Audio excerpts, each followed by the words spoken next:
Hola, esta es una sesión muy especial dentro de estas 4 sesiones dedicadas a la gran novelista Irene Nemirovsky, que, muerta en Auschwitz, pasaron muchos años hasta que su obra, que había sido publicada previamente, todas menos una, la novela de la que nos ocuparemos en la siguiente sesión, que es la suite francesa, que permaneció inédita muchísimos años y que por un hecho verdaderamente prodigioso se conservó.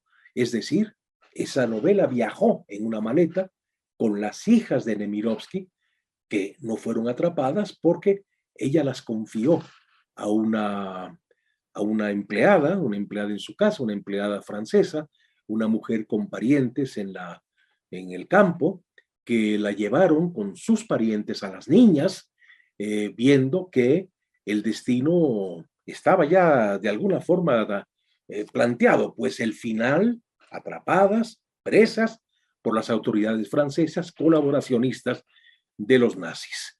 Las niñas llevan en una maleta sus pertenencias. Había dejado su novela inconclusa, la suite francesa, de la que hablaremos en la próxima sesión. En esas maletas en las que sus niñas, protegidas por una empleada de la familia Epstein Nemirovsky, en esa maleta iba pues esa novela que se conocería, imagínense ustedes, hasta el año 2000 y tantos, es decir, más de medio siglo en que esa novela sencillamente no se conocía. Y desde luego que es la obra maestra de Irene Nemirovsky. El caso es que Nemirovsky, entre su primera producción, están las novelas, como es típico en prácticamente todos los novelistas, sus primeras novelas, que en realidad son muy autobiográficas. Nada más que era tan complejo el interior de esta mujer, que esas novelas autobiográficas van a ser 3, nada menos que 3, distintas y con un fondo que las empareja, con un fondo que las unifica de alguna manera. Primero hablamos de David Golder, esta novela en que transcurre allá en Ucrania, de donde es originaria la familia, la propia autora, pues, y nos cuenta la difícil relación con un padre lejano, obsesionado por el dinero. Tener dinero era ser alguien, era imponerse en sociedad, era una forma de poder fundamental para un judío medio marginado por serlo, aún con la mucha abundancia de judíos en Ucrania. Y una madre frívola, dedicada a cuidarse a sí misma, una mujer a, próxima a la necesidad de ser amada, de ser venerada, de dominar, por otro lado, a hombres que le resultaban muy atractivos, por lo general hombres jóvenes. Y se nos cuenta también en esa historia la presencia de un socio del padre, de Golder, y ese socio del padre sea quizá el padre de la pequeña Joyce en la novela. Después de Golder va a ser El vino de la soledad, en que aparecen los mismos personajes con una serie de diferencias, en que la joven se ve en otro momento de su vida, ya más grande, rivalizando con su madre, y a la que llega ella, la joven, a seducir al amante de su madre como una venganza necesaria para ella, como un modo de resarcirse de la indiferencia y de la violencia que esa madre había ejercido sobre ella. Y hay una tercera novela, esta es prácticamente pura ficción, o toda ella es ficción, que es El baile, un relato corto extraordinario, muy compacto, no sobra nada, no falta nada tampoco, en que es la historia de otra forma de vengarse.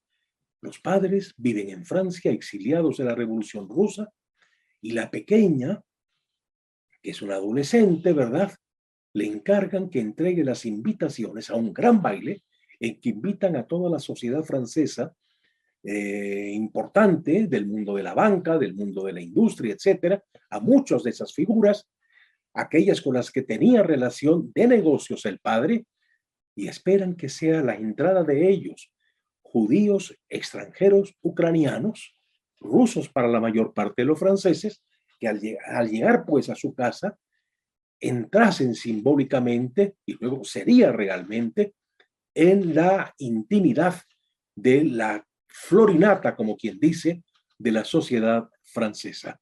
El baile es la historia de esa venganza. La niña, la joven, nunca entrega las invitaciones y vemos los cocineros, en fin, todos los que están esperando, la orquesta incluso, y no llega nadie, absolutamente nadie. Una gran novela, una novela magistral, que por cierto sería llevada al cine y como les conté, en el papel de la jovencita, hizo su debut, una mujer que vivió 100 años, murió hace muy poco, una gran actriz del cine francés y de la comedia francesa y del music hall, porque también cantaba, que fue Danielle Darrieux. Pero en esta sesión vamos a entrar, porque después de esas novelas muy autobiográficas, de esas novelas ubicadas, Galder, El vino de la soledad y El baile, ubicadas en personajes ucranianos, había otra, de la que hablé ya también, El malentendido, en que los personajes son franceses, pero no necesariamente franceses. Con esto quiero decir que cuento una historia tremenda de la que ya les hablé, no me voy a repetir, pero esa novela, esos personajes franceses, los trabaja por analogía. Son ricos burgueses en la que ella traspasa y pone dentro de otro contexto, de un contexto francés, a personajes que podrían ser también ucranianos, ¿no? Aunque tengan apellidos franceses y sean de hecho franceses. De la novela de la que voy a hablar hoy es doblemente importante, pero se llama El maestro de almas. Así es como ustedes la pueden conseguir en Editorial Salamandra, en la traducción española. El maestro de almas. Yo prefiero llamarla el prestigitador de almas, porque maestro, maître d'âme, maestro de almas, nos habla de un cierto señorío, quizá de una cierta guía espiritual, altamente cualificada, y prestigitador es un manipulador, es un ilusionista. Y eso es, en el fondo, el personaje central. Pero lo que es fundamental es que es una novela de transterrados en Francia. Cuando Nemirovsky llega a Francia, Francia está llena de inmigrantes. Empieza el proceso que no parará y están, por un lado, los inmigrantes rusos, la alta burguesía, aristócratas rusos que escaparon de Rusia, muchos fueron taxistas. Imagínense ustedes, unas personas hechas a la abundancia, unas personas distinguidas en su tierra, y de pronto hay que trabajar porque hay que comer, porque hay que tener un techo para dormir. Y estas personas que salieron huyendo, que no pudieron prácticamente rescatar ninguna de las riquezas que habían acumulado, pues tienen que emplearse en lo que sea. Y muchos fueron taxistas, por cierto. Francia estaba llena entonces de taxistas, de choferes, incluso choferes particulares, que eran de origen rusos, que eran refugiados rusos. Hubo también otro ruso muy significativo, que fue un gángster, Stavisky, un tipo de lampa, digamos, que tuvo una enorme influencia en lo que era, de hecho, la alta delincuencia del país francés. Pero había no solamente rusos, gitanos, que huían de los totalitarismos nacientes, había italianos que huían también de lo mismo, del fascismo italiano. El año 39, acabado la guerra de España, se ha instalado la dictadura, el nacionalcatolicismo del general Franco, y muchos españoles se han quedado atrapados en Francia. Las historias son diversas, son tremendas. Había intelectuales, había obreros, había campesinos.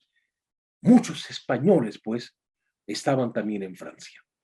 Eran los outsiders de la sociedad francesa, que era una sociedad con una tradición nacionalista muy fuerte y republicana muy fuerte, y el transterrado tenía que luchar muy duro para ser reconocido, para ser aceptado, para poder tener una convivencia serena, digamos, ¿no? Y ese es el mundo que recibe y en el que se instala Nemirovsky. Ella va a hacer esta novela en que retrata transterrados a personas que llegan de un lugar distante y que se dan cuenta que si no tienen un cierto poder económico, son menos que nada, que padecen el ser intrusos, el ser expulsados de alguna forma de la normalidad, digamos, de los habitantes del lugar. Es decir, cargar esta cosa de ser extranjero y de ver que difícilmente se les admita, pues, como un igual. Quiero recordar a ustedes lo siguiente. Nemirovsky, en el año de 1939, Nemirovsky se había hecho católica, no con mala idea, un mismo sacerdote católico que sabía que en el fondo no había una convicción de ella, pero que había que salvarla, es el que actúa como mediador para que en una iglesia la bauticen a ella, a su esposa y a las niñas. Pero ese mismo año, a pesar de que ya había publicado novelas por entregas en revistas y que había salido un libro David Golder y que había salido un libro El baile, a pesar de todo eso, cuando ella pide, ya católica, la nacionalidad francesa, el gobierno francés le niega la nacionalidad. Esto de alguna forma va a significar de que pueda ser, lavándose los franceses aquellos las manos, enviada o al menos hacerse de la vista gorda cuando es aprendida por las autoridades francesas y enviada a un campo de concentración, el campo de Auschwitz, que se encontraba en Polonia. Bien, esta novela de los transterrados es algo muy extraño en la literatura del tiempo. Ni en América Latina, ni en España, encontramos novelas escritas en la lengua del lugar, ¿no? En el español en el caso de España o de América Latina o en Brasil en portugués, una novela que escrita en la lengua del lugar, los personajes sean todos o casi todos extranjeros. Esto es algo que en nuestro tiempo, por una de las situaciones más significativas y singulares de nuestro tiempo, la inmigración de personas que no tienen cómo hacerse una situación mínima, tener una casa, tener alimentos, tener empleo, inmigrantes, una enorme cantidad de personas sin oficio, sin destino, en fin, personas que huyen en busca de sobrevivir, pero también otras personas que son perseguidos de dictaduras, sean de derechas o sean de izquierda, dictaduras al fin, y que llegan pues a otro lugar, a otro sitio, a otra nación. Esto es mucho más difícil cuando esos inmigrantes además pertenecen a otra etnia o su tipo físico es más distante, es absolutamente reconocible como otro, como distinto para los habitantes del país. La novela El maestro de almas, voy a emplear el nombre aunque no me guste la traducción de maestro de almas, porque es el que pueden ustedes, vamos, con ese nombre es como la van a conseguir. El maestro de almas es la historia de inmigrantes, de transterrados, pero que son del Levante, que son moros, que son judíos sefardíes, que no tienen, digamos, el tipo físico francés, con lo cual va a ser mucho más difícil que sean aceptados si no tienen algún grado de presencia social, que es el dinero finalmente, lo cual es durísimo, lo cual es terrible. Leer esta novela aquí y ahora es muy importante, porque estamos llenos, no en Europa, en los países de América Latina, estamos llenos también de inmigrantes, de personas que han llegado por diversos motivos y que tienen la difícil tarea no solamente de encontrar un medio de sobrevivencia, sino además de ser aceptados y de tener que aguantarse y callarse porque no pueden opinar como los demás. Por ejemplo, creo que les contaba que en Francia existía una, un permiso de permanecer en Francia para los que no podían demostrar su origen, o no les daba papeles el país de origen, o los habían perdido. Después de la Segunda Guerra Mundial, llegaron a Francia una oleada de refugiados que no tenían papeles.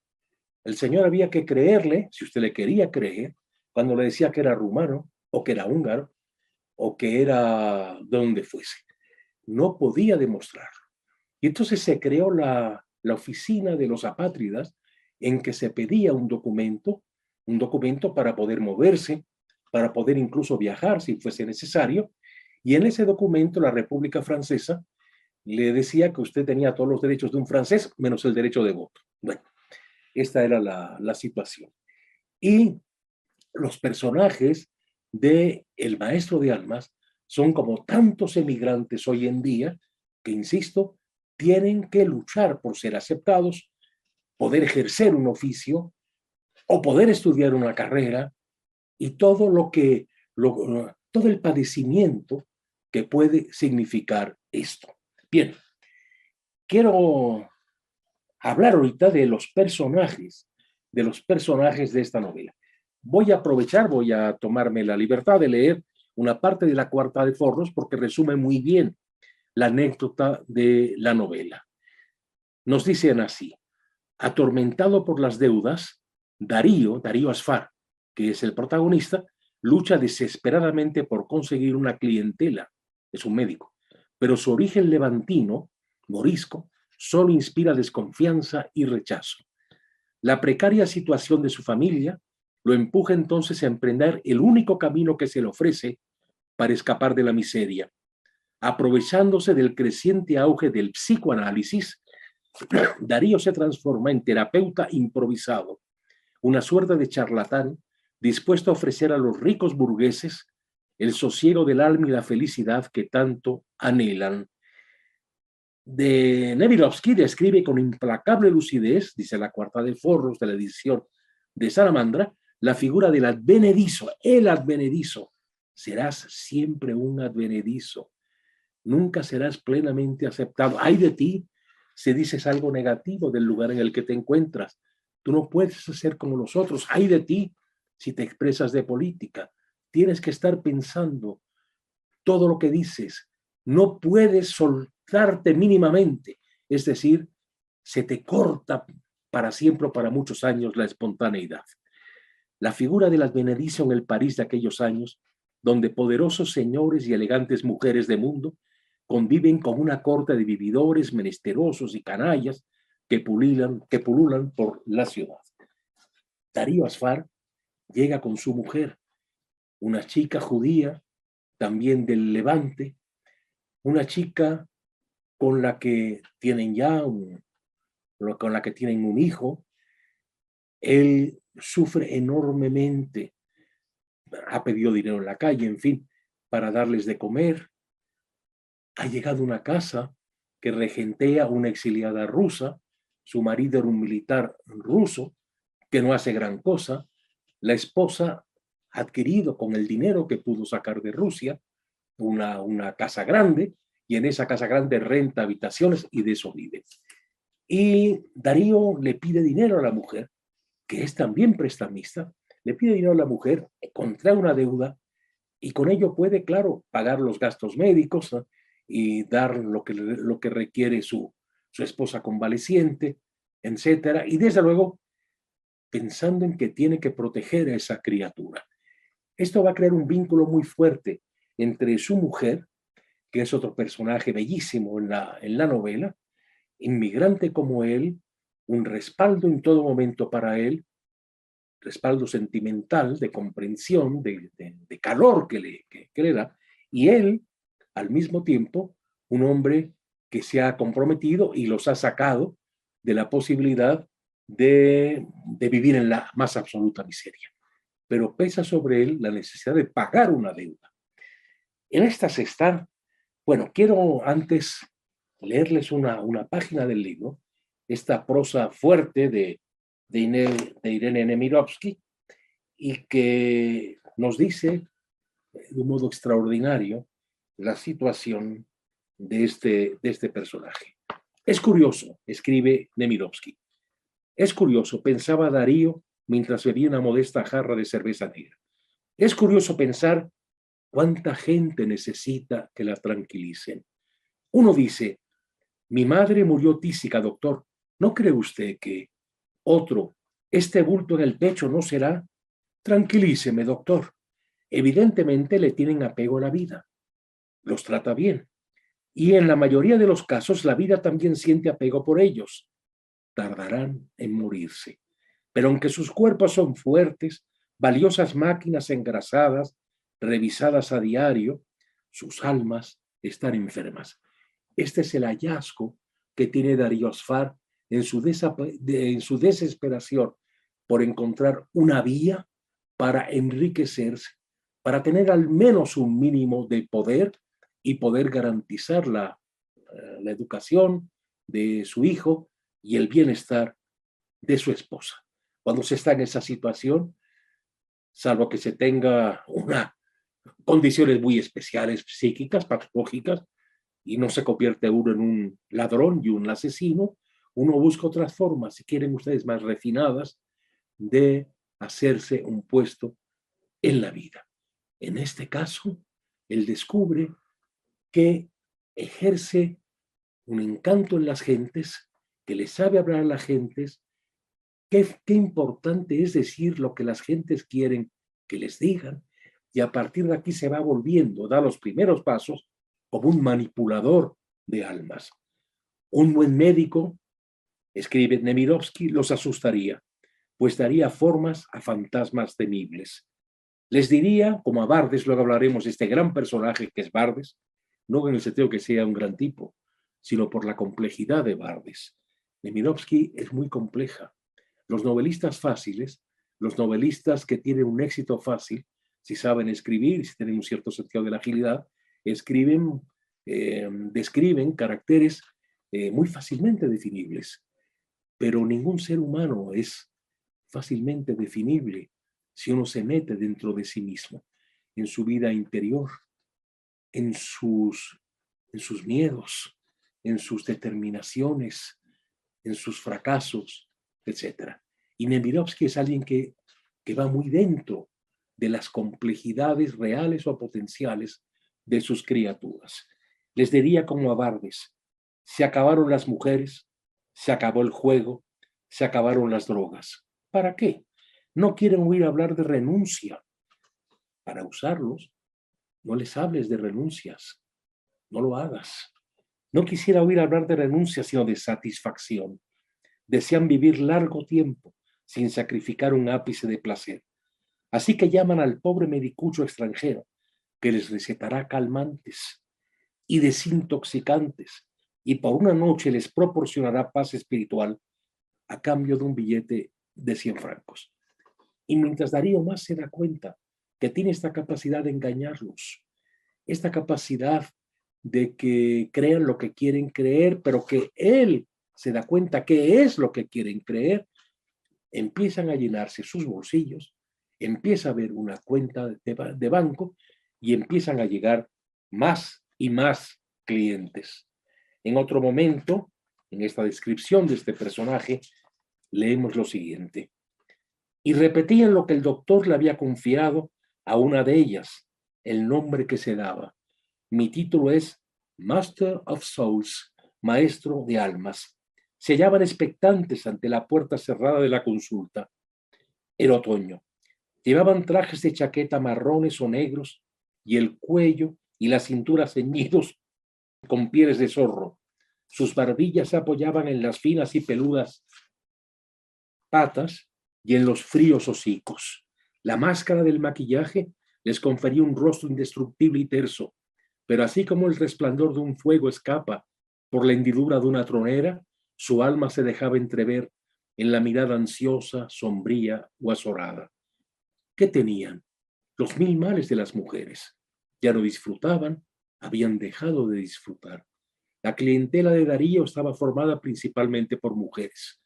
Los pocos hombres presentes no hablaban ni se movían. Tampoco suspiraban. Esperaban petrificados. Más adelante nos cuenta lo siguiente. Un hombre descruzó las piernas y se frotó los párpados prolongadamente con expresión humilde y melancólica.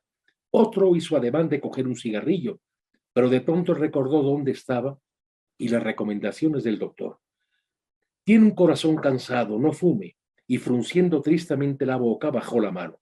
Un tercero movía apenas los labios, sin duda repitiendo por enésima vez las palabras con que confiaría su secreto al médico, mientras su vecino pensaba con el semblante triste: no es más que un charlatán, lo sé, me han advertido tanto.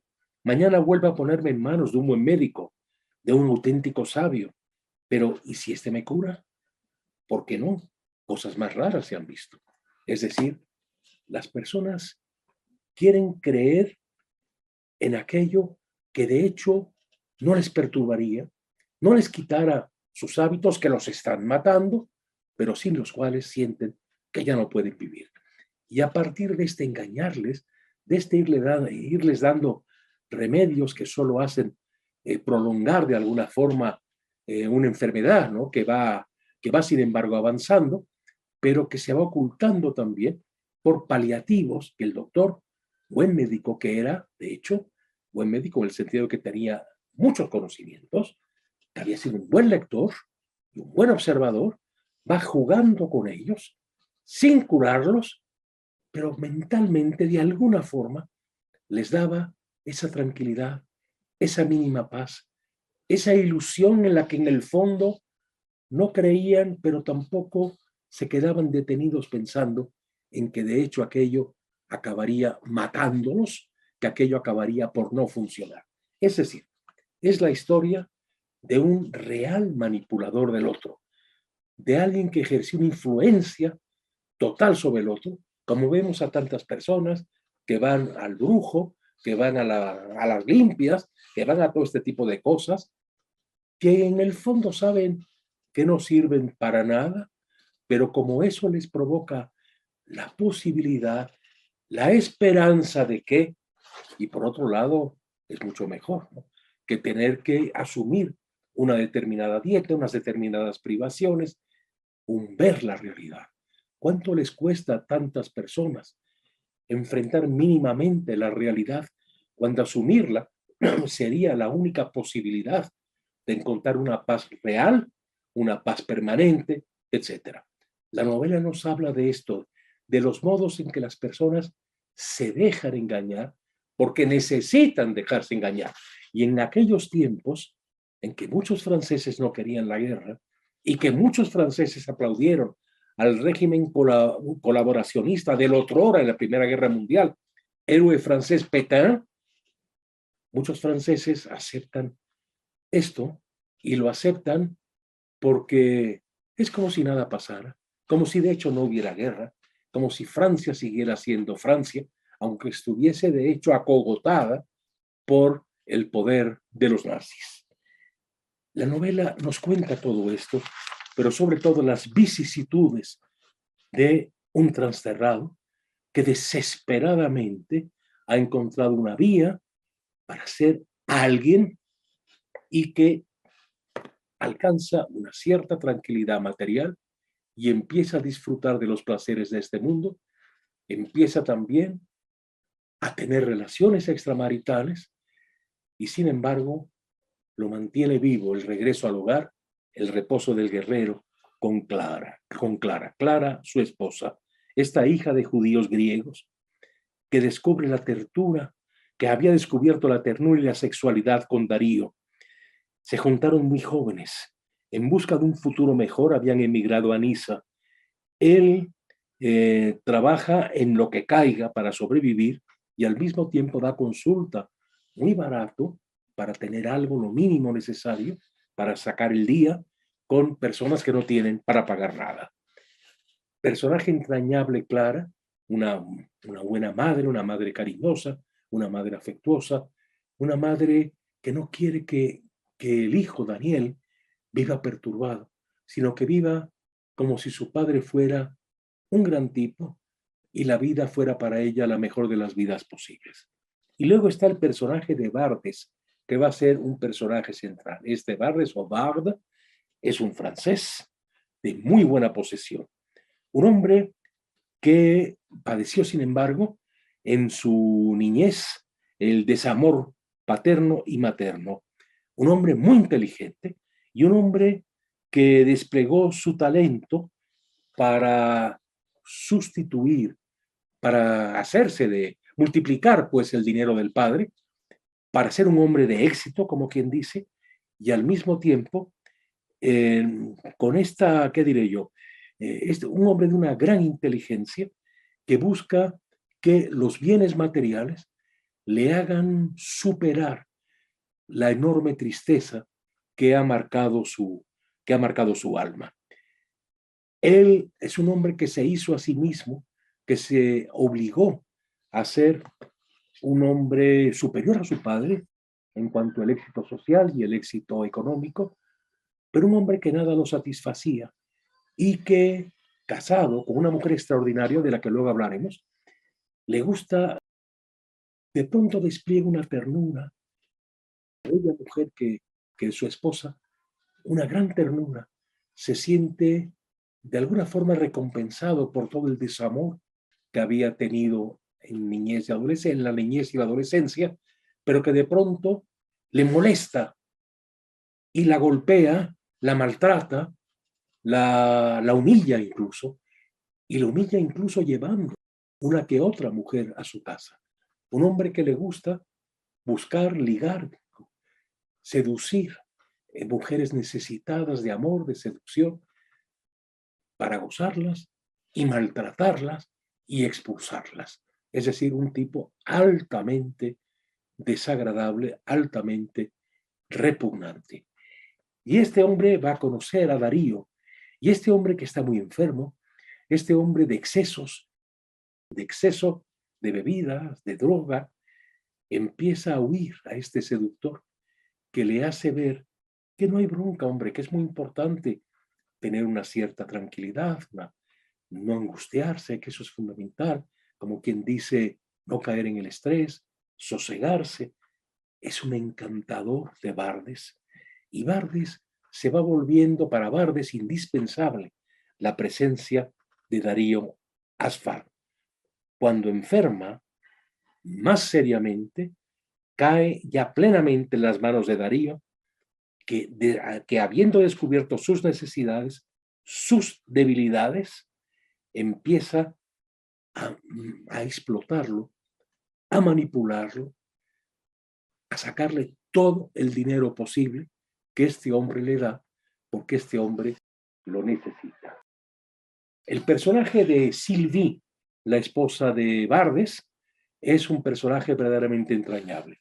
Es una mujer serena, es una mujer que en un momento dado asume su dignidad, se aleja de Bardes, hace su vida en solitario y curiosamente es una mujer que es sensible a descubrir la menesterosidad, las necesidades humanas que tiene Darío Asfar, que tiene la esposa de Darío Asfar, y que se vuelve como una protectora que al tomarlo en serio, al tratarlo como persona, le da una de las pocas alegrías reales, límpidas, que le quedaban por, ¿qué le diré yo?, que necesitaba, de hecho, Darío Asfar.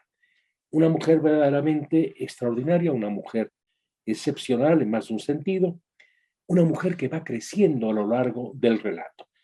A tal punto que cuando el hijo de Darío Asfar se hace novio de la hija de Bardes y de Sylvie Bardes, el hijo siente como una atracción por la que sería su suegra, por un encantamiento.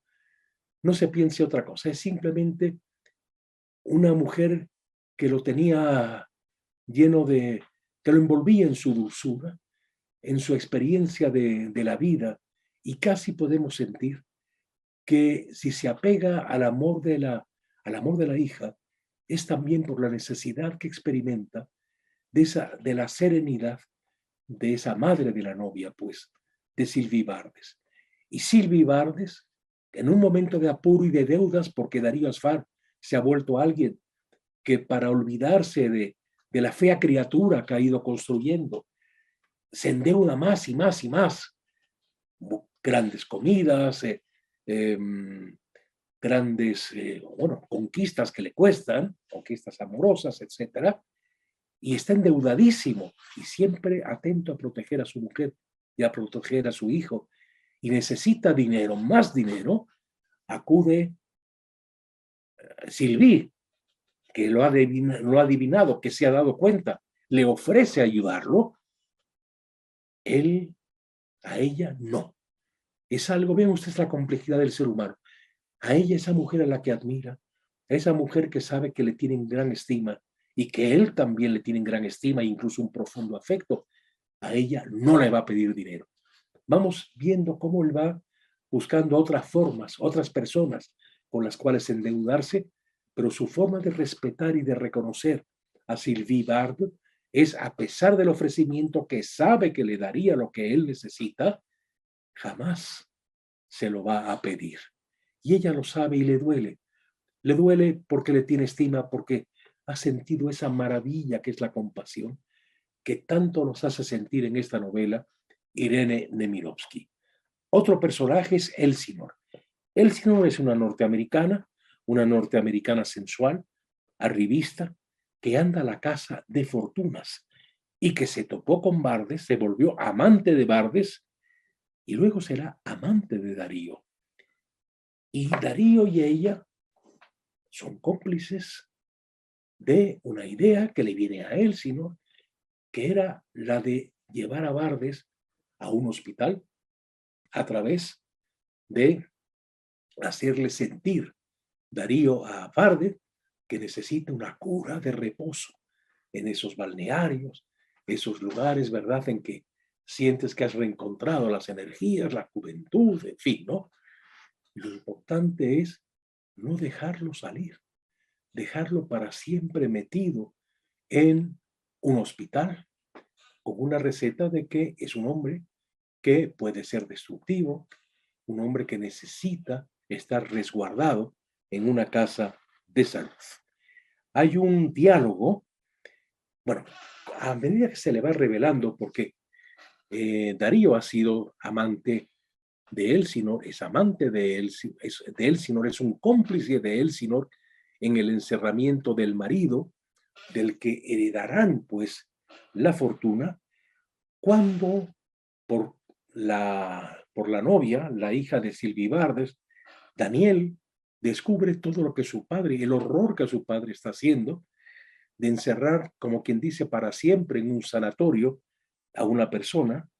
Hay una escena tremenda, una escena desgarradora, en que, en que se enfrenta la verdad, tiene que enfrentar Daniel la verdad. ¿Quién te ha hablado de Bardes? Le dice a su mamá, le pregunta a su mamá, o sea, Clara. No puedo decírtelo, mamá. ¿Por qué? Porque lo he prometido. Daniel, eso no es asunto tuyo, ¿de veras? Y cuando se descubre el asunto, cuando se sepa que Bardes no estaba loco, que padre lo hizo encerrar a petición de su mujer, cuando se calcula el dinero que recibió por esa bonita faena, entonces dirás a la policía, a los periodistas, a mí, que no es asunto nuestro. Cuando se comete un delito es asunto en primer lugar de quienes lo descubren, y su deber es avisar a la policía. Pero ¿cómo vas a denunciar a tu padre? Entonces, mamá, ¿es verdad? No, claro que no. Vean cómo los personajes están negando siempre la realidad. Las realidades desagradables. Eso nos pasa a los seres humanos. ¿Cuánto nos cuesta decir lo que de veras está pasando dentro de nosotros? Lo que de veras estamos sintiendo. No, claro que no. Clara lo cogió por los hombros y lo sacudió. No entiendo de dónde has sacado eso. ¿Quién te ha metido esas ideas en la cabeza? Te aseguro que te equivocas, que son meras imaginaciones, Daniel. Mi padre es un... Cállate, cállate, ordenó Clara. Tremenda es esta escena. Y, en fin, el caso es que ese hijo al que tanto quiso, por el que luchó para que pudiera crecer bien, que pudiera desarrollarse, educarse, etcétera, ese hijo siente una profunda decepción con respecto a su padre y el dolor de una madre que aguanta todo lo que ha aguantado esta mujer. ¿Para qué? Por un profundo agradecimiento y un profundo amor que ha tenido también con respecto a Darío su marido, porque ella ha convivido la lucha de él, las humillaciones que él padeció en el extranjero, incluso las que había padecido cuando se enamora de ella, en la casa de un judío más o menos acomodado, que era el padre, que era el padre de ella, el padre de Clara. Bien, hay otro momento en la novela en que es el diálogo que van a tener Elsinor con Darío. Este lo quiero leer completo, es fundamental, de hecho, en la novela. Es un diálogo de veras conmovedor. Están hablando, como quien dice, abiertamente. Finalmente son cómplices. No se quieren, no se aman, pero son cómplices. Entiende muy bien quién es cada cual y cuál es el interés de cada cual. La explotación de Bardes, el sacarle todo lo que puedan a Bardes. Así que cree que lo único que cuenta en mi vida son los negocios y el dinero, murmura Elsinor. Eso, le dice él, Darío, eso y los amores sin importancia. Sin embargo, soy una mujer como las demás, responde Elsinor. Me habría gustado encontrar un hombre que fuera mi igual, pero me persigue una maldición, o quizás sea una parte de mi naturaleza demasiado viril, que busca, aunque me pese, hombres débiles, femeninos, supeditados a mí. Nunca he podido encontrar otro tipo de hombre. Primero aquí me detengo. Mitenka es la hija de aquella rusa prestamista y dueña de la casa de huéspedes, que fue la primera que le prestó dinero a Darío. Mitenka es su hija, es su hijo. Mitenko se va a enredar en una relación con Elsinor. Elsinor va a dar a luz, no quiere dar a luz, ¿y a quién le van a pagar? ¿Y a quién encontraron para practicar el aborto? A Darío Asfar, que con todo el dolor de su alma lo va a asumir y lo va a hacer, porque con ese dinero va, entre otras cosas, a poder pagar el préstamo que había adquirido con la rusa dueña de la casa de huéspedes. Primero Mitenka, que muere, se suicida, después de que ella aborta, Elsinor aborta, Mitenka se siente miserable y se mata. Primero Mitenka, ¿se acuerda de aquel infeliz? El primer marido. Luego Bardes, el que sería el segundo marido. Otro hombre débil, hombre menesteroso, hombre inteligente que para ocultar sus menesterosidades y debilidades, porque hay que ser fuerte, se convierte en un hacedor de fortuna, un hacedor de dinero, un jugador, un drogadicto. Siempre hay que olvidar, siempre hay que evadirse, etc. ¿Se acuerda de aquel infeliz? Luego Bardes y los demás.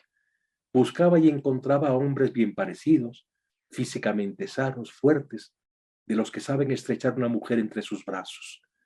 Pero parece que hay algo en mí que pide más, que nunca está satisfecho. Y no me refiero solo al cuerpo. Y Darío dice, yo tampoco. Nunca me he topado con una mujer que estuviera totalmente a mi nivel, a mi altura. Vean ustedes cómo él ahora se reconoce lo que él ha hecho de sí mismo y que lo ha igualado a esa mujer en principio despreciable. Yo tampoco. Nunca me he topado con una mujer que estuviera totalmente a mi nivel, a mi altura. Sonrió débilmente, viviendo en otro universo, situada lejos de mí quizá, pero parecida a mí jamás. Elinor encendió un cigarrillo y fumó en silencio. ¿Cuándo vio a Bardes por última vez? Preguntó al fin. Ayer. ¿Va a su casa a diario? Casi, me acosa. ¿Y ningún cambio en cuanto a su estado mental? Sí. Oh, lo mismo de siempre, respondió Darío con cautela. Unas veces parece totalmente sano, otras al borde de la locura, a la que da la impresión de que el menor movimiento lo precipitará. Y nunca lo precipita. No obstante, hay síntomas de empeoramiento. Sí, Darío miró inquieto alrededor, pero todo el mundo estaba bailando. A esas horas de la noche en que reinan el amor y el alcohol, solo ellos, los calculadores, ¿verdad?, permanecían lúcidos. Ahora tiene impulsos de suicida, mezclados con su antiguo terror a la muerte. Pero se controla a tiempo, sí. Lo que lo contiene, lo creo sinceramente y se lo digo sin vanidad, soy yo. ¿Usted? Las sesiones conmigo, los largos análisis, sus confesiones que lo torturan y alivian, son su vida. Los absorbe como si se drogara. Aquí está el personaje ya sin escrúpulos, mostrándose a sí mismo. Así es como ha conseguido tener finalmente una posición, el poder, que al principio buscaba solo con una necesidad de instalarse y de tener una vida normal. Pero el poder y el dinero son también demoníacos. Y finalmente se va volviendo como un alter ego de Elsinore. Y Elsinore, lo que desde mucho tiempo atrás había hecho de sí, es decir, una persona calculadora, una persona en busca del poder, una persona que ya no cultivaba sus sentimientos, que ya no cultivaba una vida interior. Este camino al infierno de la una y del otro es otra de los logros narrativos de esta novela. Es interesante leer un comentario que hacen dos estudiosos de la obra de Nemirovsky, o sea, Olivier Philopona y Patrick Linhart, y que es un comentario muy fino de grandes conocedores, pues, de la obra, que han estudiado, pues, toda la obra de esta Irene Nemirovsky. Y dicen, en suma, era natural que Irene Nemirovsky fuera recibida con los brazos abiertos en Gringoire, Gringoire, una revista, el semanario francés más importante, que en esa época tiraba más de 500.000 de ejemplares. En 1939, nadie ha olvidado el extraordinario éxito de David Golder, que 8 años antes había disputado el teatro y el cine. El primer gesto amistoso había procedido de Gastón de Pavlovsky, que en el número del 31 de enero del 31 situaba a la novelista al lado de Tolstoy y Dostoyevsky en el bosque literario. No obstante, ese mismo día, Le Réveil Juif, el despertar judío, emitió un veredicto totalmente distinto, irritado porque los tópicos sobre los grandes plateros judíos que aparecen en David Golder agradan a los numerosos antisemitas. ¿Se han dado ustedes cuenta lo que es esto? Ella nunca negó ser judía. Ella nunca negó, pues, su crianza, su educación, a tal punto que acabó casándose también con un judío que era un arquitecto que se dedicó a las finanzas, como se había dedicado su padre a las finanzas. Pero sin embargo, tiene este afán de revelación de la verdad. Vean estos dos caminos. Había una novelista en ella desde siempre. Uno es un novelista de alguna forma en potencia, desde que uno es un niño que le gusta oír historias, que le gusta contar historias, que se la pasa o leyendo libros, o yendo al cine, sumido en los sueños, que no acaba de ubicarse en nada concreto y definitivo, que va dudando de prácticamente todo, que tiene envidia a las personas que pueden ser tan naturalmente ellas mismas. El novelista está siempre como un outsider, como una persona de rincón, como una persona que observa y que poco a poco se va dando cuenta que lo único que lo llena es ir contando historias, vivir las vidas de los otros, vivirse a sí mismo a través y en relación con los otros, etc. Imagínense ustedes, los judíos la repudian porque con el personaje de Golder y otros, de alguna forma responde a los estereotipos, que en el caso de Nemirovsky no son estereotipos, que tenían los franceses medios de los judíos. Buena parte de los europeos, digamos, cristianos o formados en el cristianismo en los diversos países europeos. Y al mismo tiempo que le sucede esto, otros, los normales, los no transterrados, los ciudadanos que tienen todos los derechos por haber nacido en el lugar, etcétera, la ven como una extraña, doblemente extraña. Extraña por judía, aunque no practicara, extraña por ucraniana, que para todos era rusa sin más.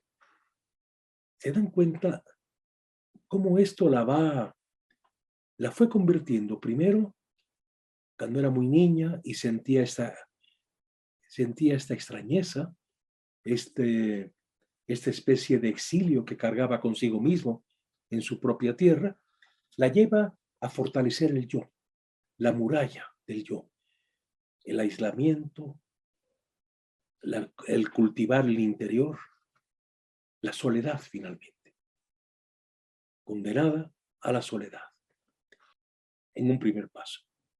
En un segundo paso, ya dueña de su yo, la necesidad de vivir otras existencias, de vivir otras realidades, de contar historias, que era como, no me gusta decir una condena, era un destino, era una necesidad. Y cuando ella escribe sus primeros relatos y son publicados sus primeros relatos, tiene que aguantar a judíos que la niegan y a franceses no judíos que la ven con un enorme recelo. ¿Se imaginan ustedes la enorme alegría que tuvo que haber tenido cuando sus novelas son bien recibidas, son elogiadas por uno de los líderes del fascismo francés? Me refiero al, por otro lado, estupendo novelista Brasillac. Brasillac, que tiene unos poemas maravillosos, que es el primer gran historiador del cine francés, siendo muy, muy joven. Un catalán francés, nació en Perpignan y su familia era de allí, de Perpignan, pleno país catalán francés. Y este Brasillac, antisemita, fascista, sin embargo, él era también un novelista que escribió una hermosa y entrañable novela, Cómo pasa el tiempo, Comme le temps passe.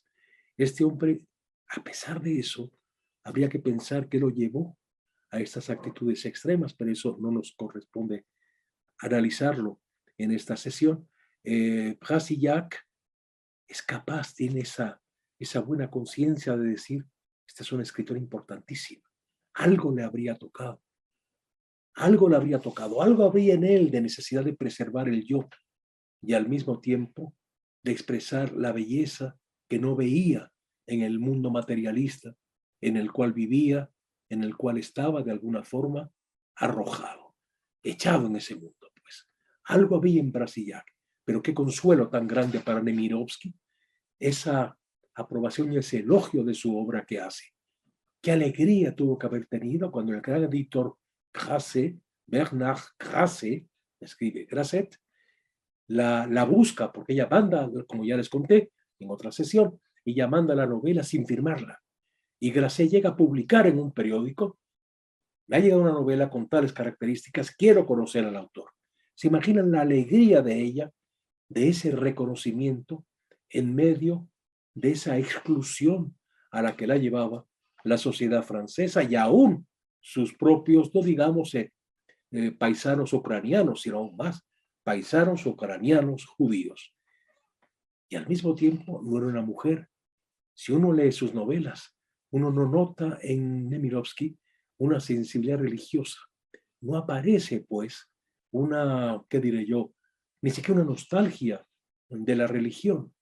No aparecen esas grandes preguntas que se hacen los novelistas creyentes sobre ¿qué diré yo? Sobre la posibilidad, digamos, de un Dios presente, misericordioso, providencial, un Dios de misericordia.